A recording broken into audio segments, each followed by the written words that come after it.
guys. Almusal po tayo, pandesal. Hindi muna po papasok ang mami pe. Not feeling well tayo guys. Pandesal, tapos gatas.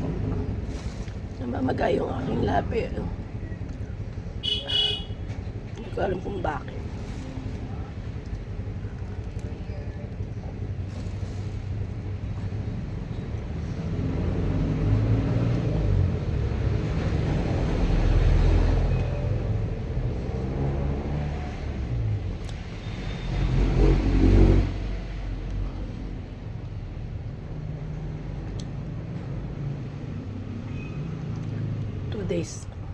3 days na masama yung ating pakiramdam guys.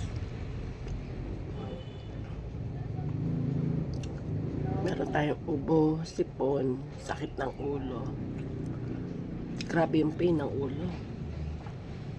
Siguro sa panahon. So, almusal po tayo. Thank you for watching. Follow for more and God bless you all. Bye-bye.